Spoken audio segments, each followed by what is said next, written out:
So our guest today is one of the most dedicated compliance professionals I've ever had the pleasure of working with and continue to work with to this day. And I'm going to read some of this because he's got extensive experience in safer gambling across multiple operators, and on many occasions he's been instrumental in leading projects that prioritize player protection practices. So like I've done with other guests before, I wanted to make sure I got that right because I think it's so important to understand that Tom's experience is industry leading, and it is, from my perspective, second to none. So it's great to have you here, Tom. Have I done that justice? Too kind. Way too kind. Yeah. So we have you here today because, like I mentioned in the introduction, you're one of the best people I've worked with in compliance, and particularly in safer gambling.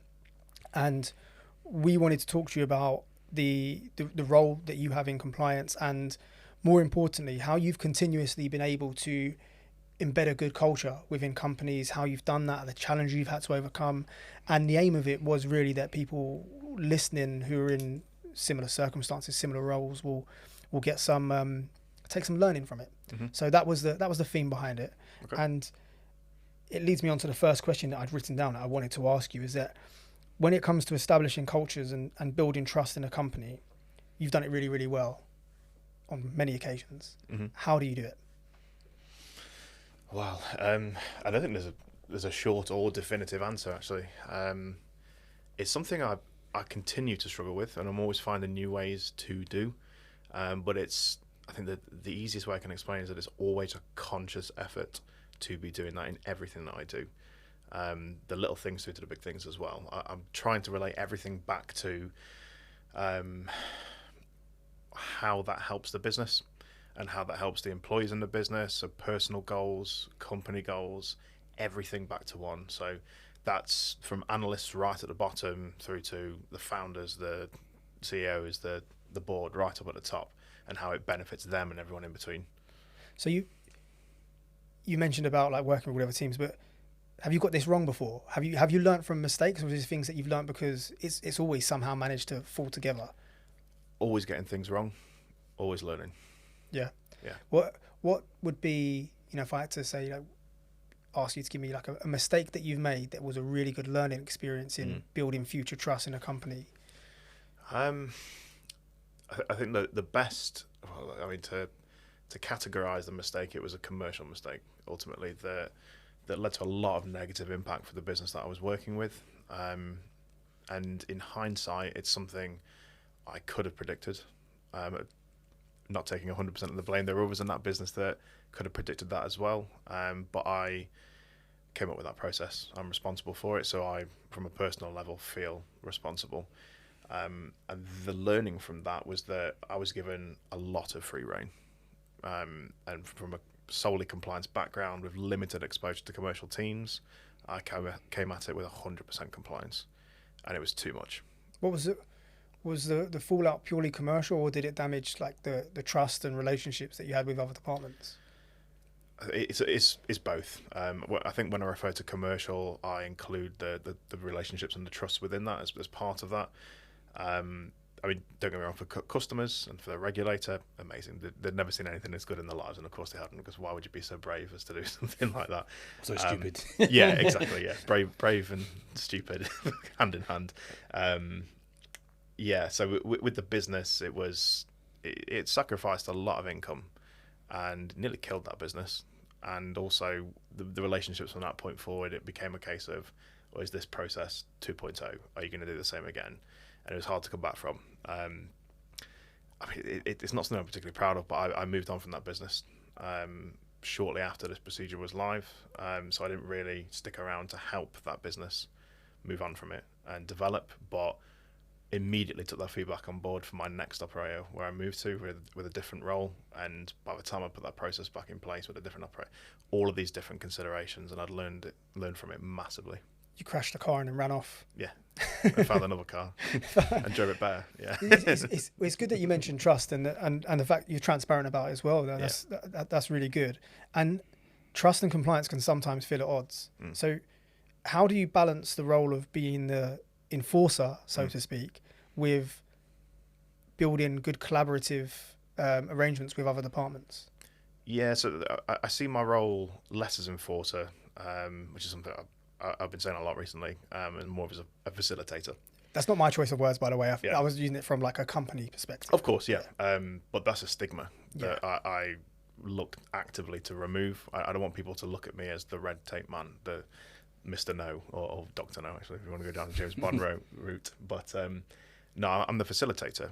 I would like to be, and I aim to be, in large parts with several departments in my current role and previous, I have become the person that commercial people go to facilitate commercial projects, to make sure that they stay within the boundaries of compliance as well.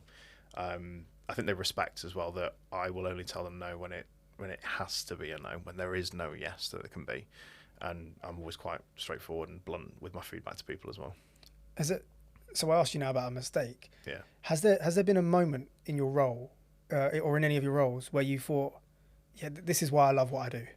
Like you've done something and then you thought, yeah, this is what I'm here for. I'll be honest. Again, full transparency. I'm a very selfish person when it comes to my career. The reason that I want to learn more is to develop and to earn more money and retire earlier, and I want to keep developing so that I can get to that point. And I realised pretty quickly that the main way that I can get forwards is by working with the commercial side of the business and tying my compliance projects into that side. So with that in mind, the learning points have been huge around that. Absolutely. Working with my mistakes and learning how to get past that and what things I need to do differently in the future.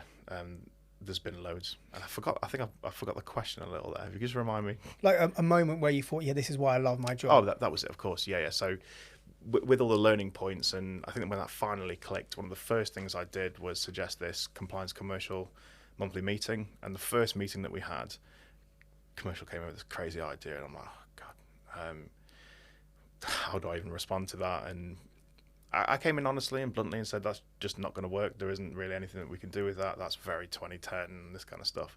But they kept pushing, and I'm like, well, actually, we're now having a very interesting conversation. And it was then when it properly clicked, and I was like, well, they've actually got me away from my original point. Like, I'm not where they want me to be, but I'm closer to where they want me to be than I was when I started. And at that point, it overcame me. I was like, this is it.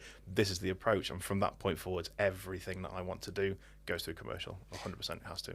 So we're talking about love then. Yeah. Because we're talking about obviously the internal or building trust, and then your love of the role. Talk us through some of the love languages, or your languages of love when it comes to trust, that helps you make that difference. Cool. This is a different podcast. Yeah, I mean, it makes a difference with the other departments, or even within your department.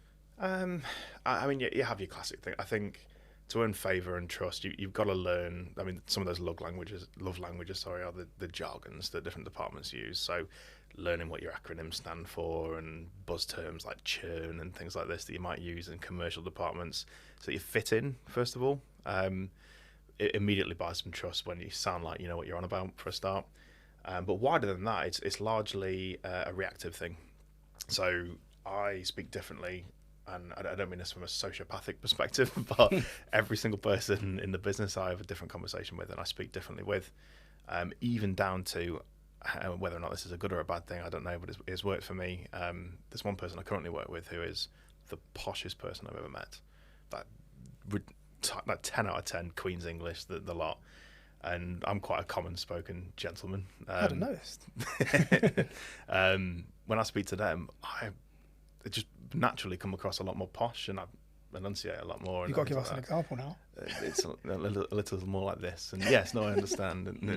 Anyway, no. But silly little things like that, and I think it helps to fit in a little bit more. So just adjusting to your audience a lot. Affirmation, almost like affirming that person. It's like, I see you, I hear you. Yeah. I appreciate that. I want to be.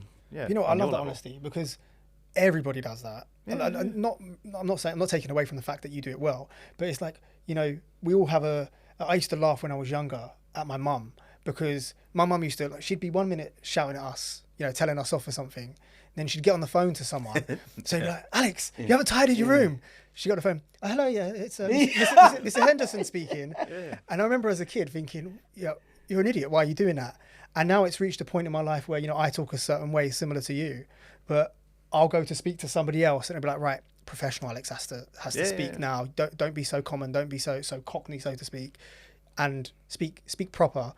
So I'm glad you've been transparent about that, because it is a really important thing. Because I think when we speak to, for example, devs, people that are very, very smart, very technologically gifted, I really struggle with that. To this day, I really struggle with being able to communicate with them well, to the point where, and I don't mind admitting this, nearly in every company I work with, I have to make sure I have somebody in my team who can bridge that gap for me, because I'm just not good at it. And I think that was one thing you used to do really well, you and other people we worked with, is that you were good at bridging that gap. So do you change then do you have a different approach then to when you speak into your C-level and your board of directors as well? Do you have a different tone and approach to make it more, I don't know, understandable for them, like why you want to do a certain thing? Absolutely. I mean, I must have 40 different personalities in my role. Obviously, from speaking to everyone, like my analysts right at the bottom up to the C-suite at the top, there's even just the words that I use to describe things, or the level of detail I go to. It's not just the language, but also the level of detail. And my C-suite don't need to understand the nitty-gritty of everything all the time. They just need a sentence summary. Whereas my analysts, I want to give them that information because I want them to have the context to develop and learn and grow and take things on board. But yeah, I mean, it's interesting you mentioned about the devs, because it's another point that you've got to be willing to accept where you're not good enough as well. And that's one conversation that I don't pretend to weigh in on properly. So often, what I found works best for a developer or an engineer, the worst thing to them is someone pretending they know what they're on about and just being like, oh yeah, I know computers, like RAM, right? And all that sort of. No, I come into those conversations like I want to help to push this project forwards, but I know nothing compared to you. So I need you to explain this to me like I'm 5 years old. Do you feel the same in compliance then, that sometimes it's a bit frustrating when somebody from a different part of the business pretends to know about compliance, and sometimes tends to challenge your expertise or your experience without actually having the experience themselves? Do you get frustrated with that, or how do you take that? I think it's a little bit different in that as compliance, we have a natural tendency to enjoy educating people. So on the development side, it's just frustrating. They're just like, God, shut up, you don't know what you're on about. When someone comes to me and they're incorrect, immediately alarm bells are going, educational opportunity. Like I can say, I mean, I've never been a actually person, but I do like to take that opportunity to say, I understand where you're coming from, you're referencing this, but in reality, what's more appropriate here or relevant, or here's this, here's that, and then go into a lot of detail with that person if they're willing to.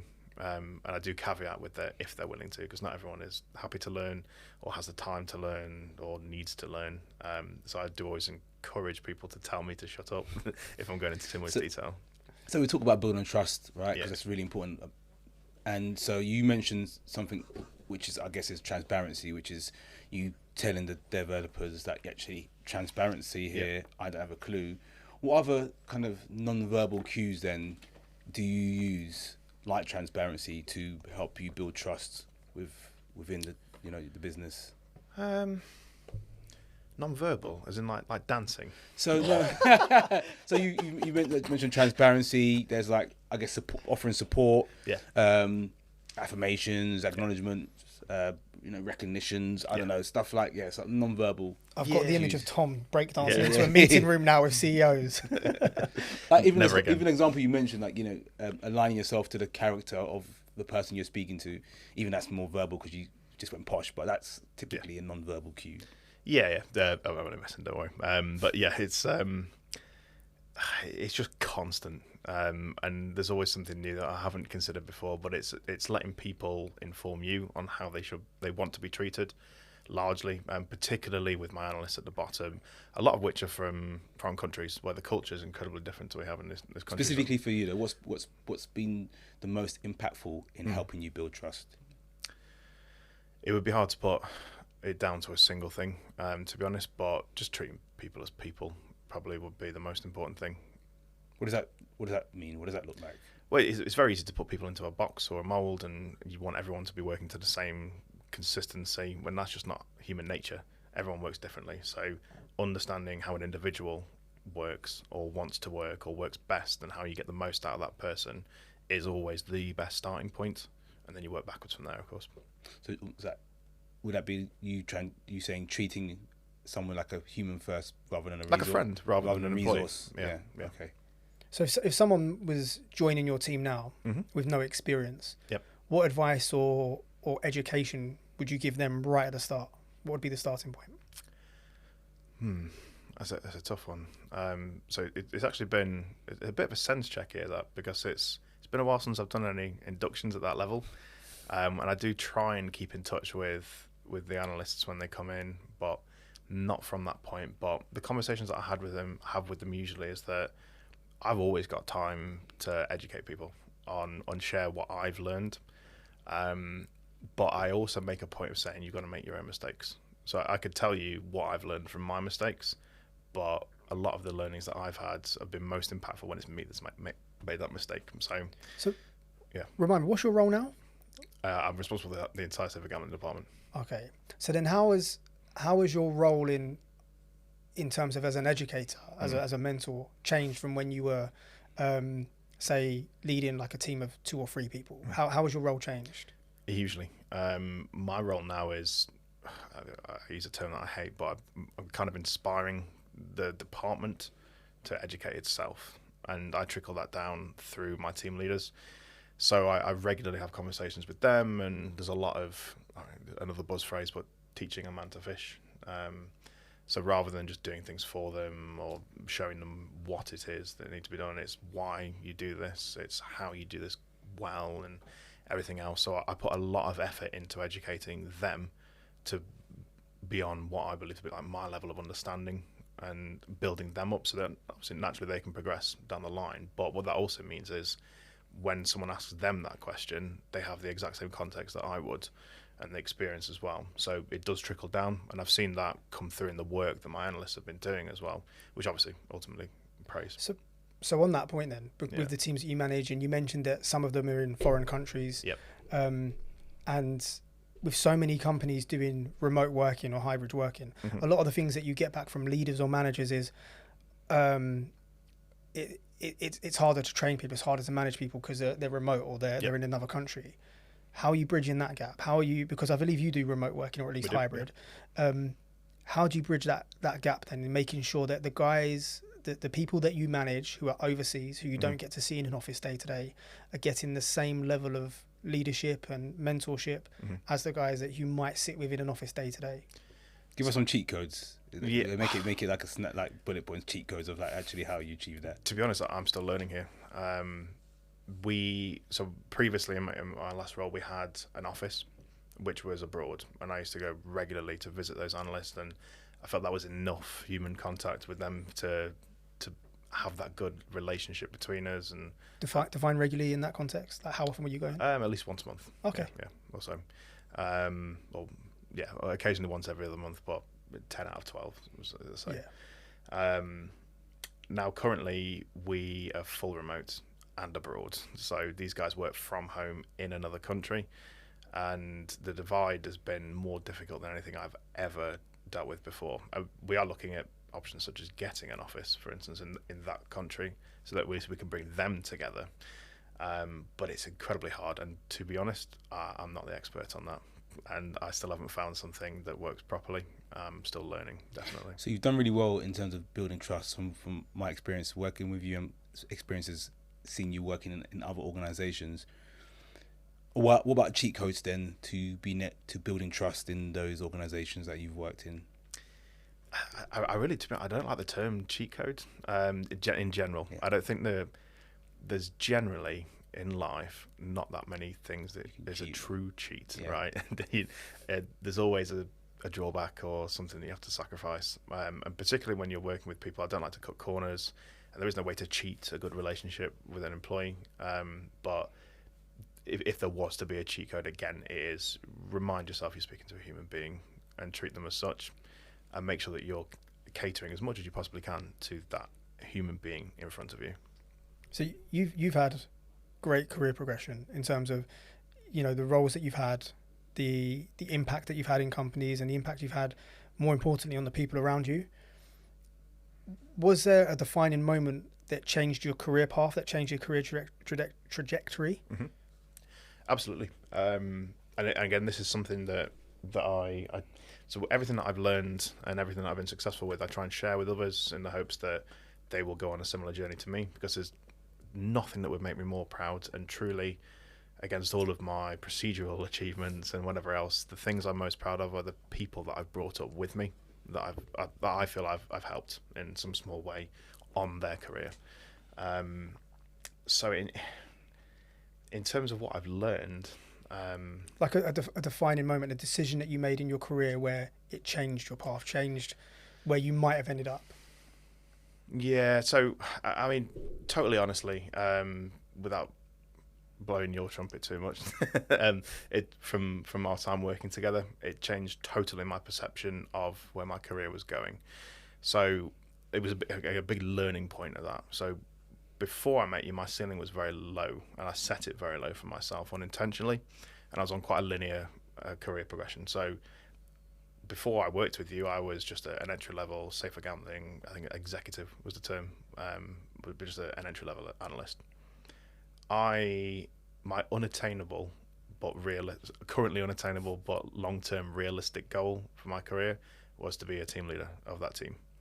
And I kept pushing for senior. There wasn't one. I wanted there to be one, just so I had something to show that I'd progressed. I think in the end I was with that operator for 4 or 5 years. It was a long time with zero progression. I had a sideways move to the department, but that was it. And team leader, that was my long-term ultimate goal. And I interviewed, for whatever reason, they didn't think I was a good fit, and I didn't agree that the guy that got it over me was any better than I was, so I was really salty over that. Eventually made the decision to part ways with that company and came to you. And at that point, I was the same. I was a safer gambling executive, whatever you want to call it, bottom level. And you were like, team leader? What do you want to be a team leader for? It's like, everything I know about you so far, you're not suited to team leader. Like you like policies, you like strategy, you like bigger things.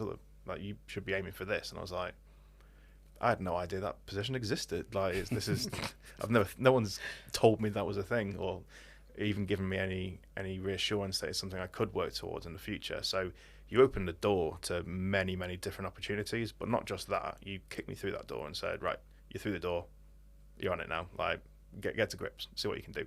Obviously, you gave me support and guidance whenever I needed it, but as well as offering the opportunity, you pushed me towards it and said, take what you want, as far as I wanted to go with it.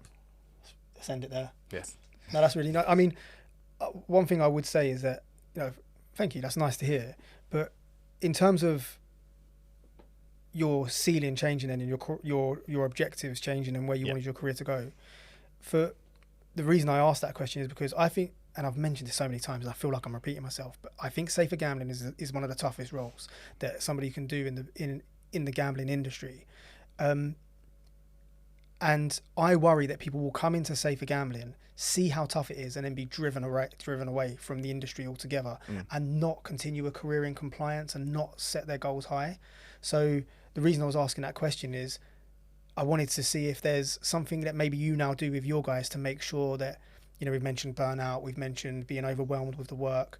Is there something that you do that specifically helps them to manage that so that they can continue with focusing on their career goals? I mean, to be honest, we're a growing business at this time, so it's one of the most stressful times to be in the safer gambling department, and particularly an analyst. There's overtime all over the place, and we keep a very close eye on our employees because of the amount of overtime that they're taking on and preventing burnout and whatnot.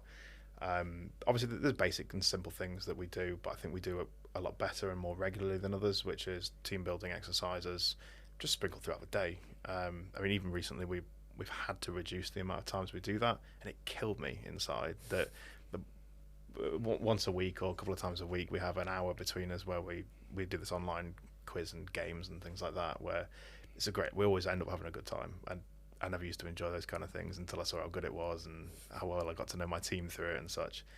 And it's crushed me recently that we've not been able to do it because we've been that busy.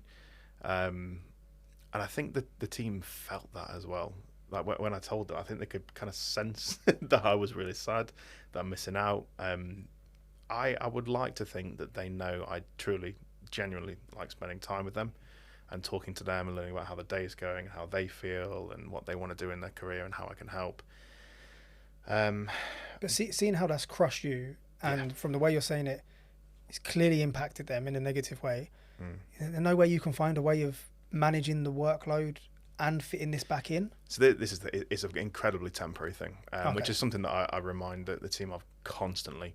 I mean, I've talked to them before about. I'm very open and transparent with my team about my previous experiences with other operators. I don't tend to name those operators, but I do like to go into look. I've worked with people who aren't willing to look into the future or innovate or do things to help you as employees. But I promise you, this company is. And here's a list of things that are currently in the works and in development. So but we're in this interim at the moment where it's a very stressful time, and we're seeing trickles of work come through that are helping take work off their plate. Things like automations and real-time reviewing admin that does itself and whatnot. And they're seeing these come in bit by bit. And I think it's like a crumb trail towards success, essentially. They're getting these little bits of motivation that's just enough to keep them going at the moment, but they're bought in and they're invested in the long-term goal of the department, and they see how that's going to benefit them. That's good. Yeah, and so there was a great place to work study that identified 75% of employees attribute their engagement and their willingness to go beyond the call of duty on the level or amount of trust placed on them by leadership. Yeah. So both from a leader now you are, and from having been led, what significance or impact has the leadership played in building trust in all the organisations you've worked? Oh, and also as a leader now, what impact do you try to have? I mean, I always default to trusting people. If someone says they want to do something, I say do it, and then I work backwards from there.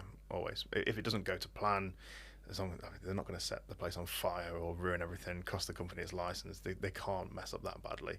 I give people clear boundaries and guidelines for what I would like them to do. Once they've come to me with, I want to do this, I say, right, well, here's a few pointers, do it during this time or do it to this specification or whatever. And I just leave them to it. And I say, if you need help from me, I'm here, you know where I am, but let's see what you come up with. And a lot of the time it's rubbish. And they need a load of help. And at that point I think, right, okay. So I'm speaking to that person and saying, I want you to do this again, but when you redo it, try and bear this in mind. And again, you didn't reach out to me before. If you feel like you need any help, come to me and I'll mentor you through it. I'll support you and guide you. I always make time for this with no matter how busy anything becomes. They're trying to save time. They're trying to move themselves through the business, which will ultimately benefit me and the rest of the business. So always worthwhile making time for. But generally, that trust is, it should be a default state of mind for them. They should trust your leader. If they don't trust who they're working with, you shouldn't really be working there. I don't understand the purpose of doing so. Yeah, okay. And then what about the role of leadership in helping you build trust within the companies that you've worked or different departments within the organisations you've worked? How do you mean, sorry? So for you, as the leadership of the businesses you've worked in impacted on how you've been able to build that internal trust? Oh, so how those leaders inspire trust within me? Okay, yeah. Right. Or within providing an environment for you to help you ensure you can build trust. To be honest, it's kind of a two-way thing, and I'm somewhat of like a fulcrum in the middle, balancing either side of it. So I try and inspire confidence in those that work above me that I'm able to make decisions and they can trust me to make those decisions, which then means that when it comes to me bringing someone up or saying this person is doing well, when I tell the business this, they trust me. So my actions speak for that trust as well. And there's been multiple times where people have been overlooked in the past. I've come in, I've helped them, or I've at least bumped them in the right direction towards getting more exposure. And I said, right, it's time for you to meet this person who's above me now. And when I give that introduction, I say, I've been working with this person, they've been getting on really well, this person believes me. And then they hear what this person says and they understand. And then elaborate on that for us then. So yeah. How does one get trust from leadership? Like you said, they trust you. How have you managed to build that trust? It's just built over time, and again, coming back to compliance specifically, it's about demonstrating that you consider the wider business and that their department specifically is, you're being mindful of that. So it's as much about being a nice person as it is a competent compliance professional. So it's, when you're talking with engineers, they, in my experience, appreciate you telling them straight, I don't know what I'm on about. Can you just explain this briefly for me? Or even a simple question such as, this is what I think I should do, but can you tell me if that sounds ridiculous to you from your perspective? I rely on you. So by encouraging people to talk to you about their expertise and you taking that allowing them to be dominant in the conversation essentially and advise to you, you get a lot of respect and trust for that person. But likewise, having the right consideration. So again, the classic conversation of commercial or compliance, when I'm speaking to these teams, I'm making sure that I'm asking them and I'm encouraging them to feed into what I'm doing by telling me what they want to happen with the business in the future, and me coming back with, this is how what I'm doing works with that and how we achieve that together. I think communication is such an important part, right? It's difficult, but yeah, absolutely. Yeah. I think a lot of compliance professionals get that wrong. They put on the compliance hat and automatically expect a company has to listen to what they say, and I'm compliant, so you go and follow this rule. Well, that was my first approach. That was how I thought it was. It's like, why would you employ me in this role and then not listen to me? So I'm just going to say things and you will listen to me. But that's not how it works at all. And that was a very, very quick learning curve. Again, with you, and speaking obviously with some more hardy, let's say, commercial heads at that point who didn't like to relent their points very easily. You learn very quickly that's not why you're there, and you should listen and you should compromise and whatnot. So yeah, absolutely. So to other get my words out, to other compliance professionals listening, what if you could give them a tip on communication other than, you mentioned before, breaking down sort of the language type barriers? If you could give a tip to newly appointed people in the compliance profession in terms of, this is a good thing to remember when communicating with other departments, what would that be? Like, what would that look like? Or tips? It doesn't have to be one. It's listen is the first thing. That was something that I didn't do to start with. I was already confident in my compliance knowledge, and I would still vouch that at that point in time I had a pretty sound compliance mind, but I had nothing on anywhere else commercially or anything like that. So you got to listen and you got to learn, and then you got to understand and evaluate how that factors into what you're doing. So just because you know everything about the compliance side doesn't mean you know everything about business and how a business operates. And there are compromises that you will have to make. So always be open to compromise, first of all. You have to pick your battles. Some things you will put your foot down with and say, no, this has just got to be this way. I'm so sorry, but there is no way I can say yes to this. Other places you can be more lenient. You can have your opinion changed, and very often for the better. These people, if you stay within compliance and you only get feedback from your direct peers, you're only ever going to get a compliance opinion, and that's not outside of the box. You're just going to agree with yourself, and then you end up with the same thing you start with. So going outside of your department, even when it's not you doing that proactively, when it's someone essentially giving you a bit of a bollocking, coming down saying, what the hell is this? Like, this is rubbish. We need to get this sorted out. It's good feedback. All feedback is good feedback. And then if you were to, so same question, but if you were to speak to other departments, how would you want them to communicate differently with compliance? I wouldn't say differently as such. It's just more. I want all departments to communicate more with compliance, and it's something that I'm still struggling with now, but we've developed a lot in putting in these regular conversations between department and compliance. And it's not just we speak to compliance when we need something compliance related. It should be we keep compliance up to date with what we're doing in case there's anything that's of use to them or vice versa. So yeah, because I think with most companies and most departments, they typically hear from compliance when something's gone wrong. Yeah, exactly. Yeah. And it's really difficult to break away from that stigma that compliance is here to enforce rules or tell us what we can't do. And I know you mentioned that before, and you've done a good job in breaking down those barriers with the operators that you've worked with. Was there a moment, or has there ever been a moment where you felt massively like, I'm not going to win this battle and I'm not getting through the compliance or safer gambling messages, Has there been that moment, and hopefully has that moment passed and you look back on it and kind of laugh a little bit, say, oh, that wasn't that bad? More so from when you say that, Alex, I think it's more so when actually the battle is trust. So rather than if we replace the word battle with trust, I'm not going to win this trust. I'm not going to win this level of understanding from But it's not always about trust. Sometimes it's just other departments don't want to do something because they don't agree with you. Yeah. Because they don't believe it's right for the business. Why should they trust that your way is the right way? But that's that's why, because if you don't agree with somebody, you can still be comfortable in the decision, or you can still accept the decision if you trust them. If you don't agree and don't trust, then it's then like more than likely that you're not going to then go along with that opinion. Yeah, the trust is really pivotal in that. I don't agree. I've been a lot more open to taking on an opinion that I don't agree with because I really trust the person. Okay.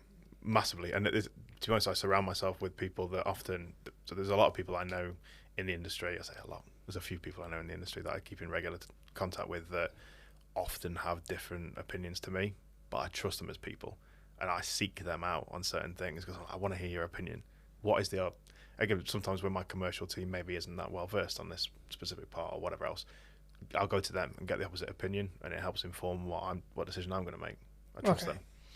Yeah, that's a valid point. I think the way you two have worded it, that does make perfect sense. But going back to Alex's question, just how do you tackle that then? Because that's a massive challenge, right? If you're having this battle and you feel like I'm not winning this trust, which ultimately is what I need for the business or the department to come along with my idea or my policy or whatever it may be, procedure. How have you tackled that? How do you tackle that? It happens every week. There's at least one thing per week that I come across where I'm like, oh, for God's sake, what is that? That's ridiculous. Or why are they not listening to me on this? And you can get stuck in your head about it. It's no use. There's only two paths to take, which is you continue to fight and you just really annoy people. If they're never going to accept it, there's no point continuing to do that. Or you just let it go. And it's worth remembering, and this is a terrible thing for anyone in a compliance department to say, but not all acts of non-compliance result in a negative. Some of the smaller, minor the things, you bend the law, you bend certain things every single day. Sometimes it's okay. Like, you look at the bigger picture. Yeah, truly. That is an absolute... You're going to have to dive in. You're going to have to elaborate. Contextualise that. Yeah. So what I mean by that is, if you do things black and white by the book, it's not always the best thing for the consumer. So there's a lot of things, particularly in safer gambling, right, where if you followed it exactly as it is, you do a rubbish job of protecting people. I think one area here, for instance, where we do things a little bit differently, and perhaps non-compliance is the wrong term, but certainly the spirited approach to the regulation is like self-exclusions, right? And I know your hearts have just gone even further down when I'm talking about Can we just stop the self-exclusions. But specifically the return from self-exclusion, and this is something that I've always thought. So if you read through the specific requirements around returning from self-exclusions, it says there's that 24-hour cool-off. And that exists, obviously, to give people an opportunity to change their mind. But that's not what's written. What is actually written is person contacts, what usually happens is they have the interaction, and then 24 hours later their account's open. It doesn't matter if they've changed their mind. The account's already open at that point. They might change their mind this time, but next time they have a relapse, their account's open. They just log in and carry on gambling. So going against what is prescriptive, what is black and white, is my implementation, which is where you have that interaction with the customer the customer contacts, says, I wish to reopen my account, and we say, great, call us in 24 hours and we'll have the interaction with you then. So so you've gone further than the regulation. Exactly. But technically, you can't call that non-compliant. In fact, it's perhaps a poor example of it, but it's certainly not playing it 100% by the compliance handbook, right? That's different to the expectation of the regulator. I think that it would be very difficult to find any business anywhere in the world that follows the rules black and white to the T. I think it'd be very difficult. It's like somebody says they don't speed in their car. No, what you mean is you don't speed when there's a speed camera about. Yeah. Like that's what most people mean. And I think maybe that's what you're trying to say is, that's definitely my opinion, is it? I think the rules and regulations, even legislation to a certain point, is open to interpretation on some parts. Exactly. And you'll work with different businesses who have different risk appetites and different interpretations of that law. There will be some things that are black and white, i.e. you must, conduct KYC checks at €2,000, for example. There might be something that's black and white, you can't. But then there will be other parts where, right, you speak to 10 different businesses and they've interpreted that rule in 10 different ways. So I don't think that's, I think that's a good opinion to have, but I think it's a fair opinion to have. I think that there's a challenge, right, that where regulation is grey and it's open to interpretation, it leaves room for regulators to be more flexible with their approach to whether somebody has breached those regulations, and therefore companies can receive penalties when they've just not directly breached a rule, they've just interpreted it a different way to the operator across the road. That's a much better way of putting what I mentioned. Yeah, so non-compliance is probably the wrong term there. What I'm referring to, it's a failure to adhere to the expectations of a regulator that quite often isn't as prescriptive as it needs to be. Listen, I spoke to a compliance manager, chief compliance officer for a very, very big bank, and he was adamant that his company has never broken a regulatory rule. He's adamant that they've never done it. He's ignorant of is what he is, yeah. Well, and my question, and I wrote it down because I was going to ask you. Unaware. More PC would be probably. Yeah. He's probably lack of awareness of actually. So, and it was a question I was going to ask you that was in relation to that. That basically, so many fines are handed out now. If I'm a company that has never been fined, does that mean that I've got great compliance and I follow the rules perfectly, or does it just mean I've never been caught? No, it's again. I'm going to have to be careful what I say here a little. You're not speaking about your specific company. I mean, this is more general. No, I will. Not about but I'll speak about previous experience in relation. So I've been with operators where there's been certain things. If the commission found it, they wouldn't have been happy at all. And I've been with operators where it's been great, and I've had it go completely the opposite to how you think. That's all I will say. It's very much who you got there on the day. Both from your side and from the commission side as well. It's how you present yourself. It's also how you level it's incredibly uncommon that the commission would come along in an assessment and find nothing at all. But the important thing is when they do find something, that you play it against the grander scheme of what else you've done, which is proactive, forward thinking, important, preventing harm, etc. So yeah, and I think we had a discussion, and we recorded an episode not too long ago about audits specifically. And I think there's different sides to it, right? From a regulator's perspective, you're regulating operators that have interpreted regulation in many different ways. It is very hard from a regulatory perspective to audit them the exact same way and say one is compliant, one is non-compliant, because you've just interpreted it a different way. Their job is to determine, have you managed this in a way that the risk is being managed, not that you're fully compliant with that particular rule, but if you've decided to interpret it a certain way, have you managed the risk appropriately? And I think that's what operators, or that's what regulators, I think, have a really tough job with. And sometimes it sounds like I'm going to be really defensive of regulators, but I think they get a tough time with it because sometimes it's not that they're trying to find something, it's that you've interpreted and explained how you do something one way, and it just hasn't come across well enough for them to think that you are compliant with that rule. Yeah, it is difficult because you could have that exact same procedure that person is trying to explain. Two different people explain it. One of them is criticised, the other one is not. It comes down to the person on the day, which is unfair. But it's just the way it is. If you want to do well on assessments, get better people in your assessments, or train people better. So there's always a way. Moving away slightly, we had conversations off camera around trust and you specifically mentioned actually it being a net positive for growth. Yes, absolutely. Talk us through that conversation where we was talking about like trust winning business and how trust can actually get you more consumer buy-in or get your brand exposure more positively viewed. So where does trust come into that? At every point, you can tell. I mean, there's distrust comes in far more prevalently and prominently as well. in some of the marketing that you see, for instance. Like, you can tell an untrustworthy operator from their marketing very, very easily.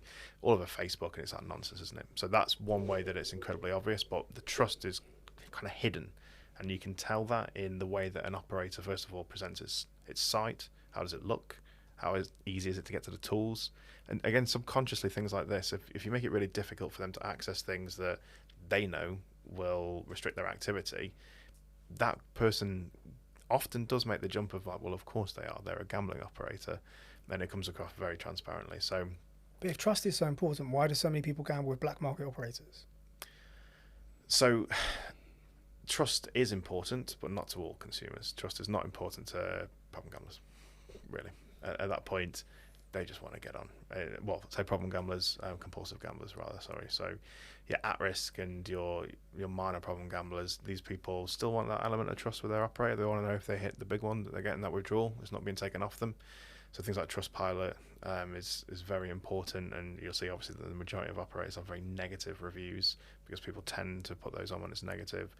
But there are some which have positive reviews, and that's incredibly rare, and it draws a lot of people in through that and whatnot. But building that trust via compliance is incredibly difficult. So the conversation's gone like a little bit, but it's really good because it's giving listeners an understanding of how, you know, your career has got where it's got, and how it's been led by trust, by communication. So, you know, people that listen to the whole podcast will see the way that you've evolved through these and demonstrated that through these conversations. And based on evolution and based on, you know, what's happened so far with safer gambling and what's happened with your career in safer gambling, what do you predict is going to be like the biggest change for safer gambling in the next few years? There's a lot going on at the moment, and a lot of it I'm not happy with either. Things like, Gam Protect, for instance, You're talking about the UK specifically? The UK specifically, yeah. I think it's probably the best test case for this because we've messed about with it the most. I mean, there are others that I feel do it better than us, such as Ontario, which are doing an excellent job with the RGC and whatnot. But the UK specifically is just layers on layers of bad regulation, and there's very few bits of that which I think have been well written. SL343, for instance, being one of them, a groundbreaking update, and I'm very happy to see it. But in terms of the challenges coming up with that, I've forgotten the question, sorry. What do you think the next big safer gambling change will be in the next few years? Yeah. So the next big change, I couldn't really say. I mean, we're going to see a lot more, and this is very speculative, and it comes back to my opinion of Gam Protect. I think the black market, whilst the Commissioner's saying that they're focusing on this much more in their recent publications, I think it's being underestimated as a problem, particularly when you're moving from a GamStop model, which is essentially, Gam Protect is a carbon copy of the manner in which GamStop works, but across the industry and forced by the operators, and that can be misused, first of all, and secondly, can very easily push people to more harm by by disguising their gambling problem, pushing them to black market, etc. I think it's very much underestimated at the moment. So, just moving on to a bit of love in the room on that negative point, because you obviously just said there's some predictions of changes which you're not happy about, which you don't like. Ultimately, it's in the environment you work. How do you then keep the love burning? How do you keep the passion in your role despite these challenges or these things that you do not like? Honestly, and again at the moment, I have a lot of positive things to say. It's just that some of the negatives are quite big ones, but I would say for every negative, there's 2 or 3 positives coming into the industry at the moment. So, first of all, the mandatory checks, stuff like that. It should have been years ago. Why wouldn't it be? We've had that information. The light touch financial vulnerability checks, that is, should be done at registration as far as I'm concerned. Why does that impact on the love of your role? Like, it's good, mandatory checks. Like, how do you align that to actually the love or the passion you have? It's cliche, but there is one reason that I believe I'm good at what I do, and that's because I truly have the consumer at heart. I want to do the right thing for people. I don't have the first-hand experience with problem gambling, and I don't really know anyone that's ever had a gambling problem, but I like looking after people when I can, and I generally just want to be a good bloke. So I want to make sure that I'm doing everything I can, and letting people gamble, like when they're insolvent and things such as this. It's such an obvious win. You can get that information so early. So really pleased to see the positive actions being taken there. Also the developments, and again, this is a beautiful thing to me, that AI has only really been a thing for a couple of years, and straight away operators are like, oh, we can use this to make our procedures better. And of course there is, I can't really call it an ulterior motive, but it is a byproduct in that by increasing efficiency you do reduce costs and things like of compliance, but they're accepting of the fact that it's a million times better than what they had 10 years ago, and it's considerably better than what they had a couple of months ago. And I'm very, very on board for that. And technological solutions at the moment are changing the game massively, and it can only be for the better. Where's your career headed? What do you see happening for you in the next few years? Or what would you like to see happen? To be honest, it's really tough. And I mean, from personal perspective, again, growth, I just want to be beyond where I am now always. I want to go on to the next challenge, find something bigger. And to be honest, with my current operator, because I'm very forward thinking, I don't see myself moving away from them anytime soon. I want to grow with that business, but I kind of want the business to tell me where they need me. And I'm quite excited about that. It's been the first time. I've always been pushing for something. I want to be this person or in this role. And for the first time, now I've kind of got to the point where I'm comfortable in who I am as a person, what I know, what my skill sets are. I want the business to come to me and say, you're really good at this. We want you to do more of this, or we want you to do more of that, or come and do this for us. I want to be that guy. Final 2 questions. Go for it. Actually, this is the last question actually before, and we spoke about it. We've spoken about multiple times in terms of innovation. For trust specifically, what is your opinion on trust breeding innovation? Can you give a personal experience of actually different level of trust in different organizations where you've worked impacted on innovation that employees or the business has? I can't say that trust specifically plays too much into innovation, or has in my experience. I think innovation comes from being pushed. Well, no, actually, in a way, I respect and I trust the commercial heads around me and those people that do make decisions for the business. And because I have that trust, it forces me to innovate, which it happens again on a weekly basis, where they have an idea, I've got to find a way to make it work, and then boom, we've got an innovation, something that no one's ever done before. Yeah. And there's a lot of that. And sharing that as well, I've seen a lot of positives from other operators, a lot of new stuff coming in, which I'd like to see more of. Yeah, it's almost like is an actual subconscious positive consequence. Yeah. You have your 2 questions. Yeah, so we always like to end with 2 questions for our guests. The final one being a positive ending. So the first question is, tell me about a recent challenge or something that didn't go well and what you learned from it. Positive and positive? Personal or professional? It could be. That's a really tough one. I've been quite fortunate recently. I guess performance-wise, we had a bit of an issue with someone I was working with. Actually, no, I won't use that example because they'll know exactly who it is. That's fine. I don't really have an example for that one. Anything personal from a personal perspective, like anything that's not gone to plan. Well, my voice broke there as well. I think the only example I can think of recently, genuinely, where things haven't really gone to plan is I'm trying to have a kid at the moment. We've had some challenges there. So we're going through IVF at the moment. Okay. And that's quite a hard-hitting thing, especially alongside such a demanding role and a lot to manage. I mean, thank you for being very open and transparent with that. I mean, that's nothing short of a massive challenge, a massive stumbling block or hurdle, or something that's not gone to plan. So I think let's finish on a positive then. Yeah, thank you for being transparent. Thank you for being honest about that. And it's a good thing, because the importance of this podcast is not necessarily to talk about the boring subjects of compliance, but we're real people. We have real problems. We have real challenges, and we still knuckle down and do our jobs, and we still support each other. I'll be honest, I share that with my employees as well. I think it's like I make no secrets about this. They know that I've got that going on in my life, and I think they accept when I tell them I've got to deal with something. They kind of make that connection, and I'd like to see more of that from them as well, because I'm always happy to give them that freedom too. We've all got stuff going on. and some of it heavier than others, but I want to make sure that they get that time and they put their values where they need to. I think that's really, really good to hear. Really nice to hear. And then tell me about a recent success, something that's gone well. Tell me about something that you're happy with. Oh man, so I've only been in my current role for a matter of months, but straight off the blocks, as you do, compliance, I started tearing stuff apart. I was like, oh god, I hate this.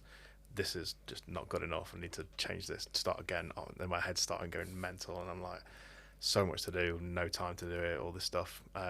But I sat down one day, I gave myself an hour, and I was like, I'm gonna make a flow, which is going to wipe out like 75% of this in one fat swing, that falls straight through it. And I did, and I looked at it and I was like, well, this is actually, it was in a team meeting. We'd gone to the office together and put this flow together, and I was like, God, this is what this person told me to do, this is what that person, it all comes together and it's just perfect. And this is our new registration to affordability. So from the point a customer registers right up to that proper top end threshold, the most they can go to without sending us documents, I think that's really slick. Obviously I can't divulge too much information. Listen, just the way you're talking about it with a big grin on your face shows how happy you are with that. Yeah. So I'm glad you shared that. But I think it's something I spoke about earlier, where this is something I failed on recently. In the past, that was the same process that costs the business a lot of money, but it's just been improved upon, revised. And the thing that makes me the happiest about that, and the reason I'm sat here smiling, is I was remembering in my head then, sat around that table, and there's my head of compliance there, there was the commercial manager, there was everyone's just there. Everybody had an input on that. All I did was put all those thoughts together in a flow chart and go, God, that works. That's amazing. I absolutely love that. Amazing. Especially because it's off the back of a previous mistake, previous, problem, challenge. Fantastic answer. So, listen, Tom, it's exceeded my expectations. You've been an amazing guest to have. Always a privilege speaking with you, whether it's on a personal level or in this format. So thank you for the wisdom, the guidance, and the transparency. It's been really nice. Tom, thank you again. Been a pleasure.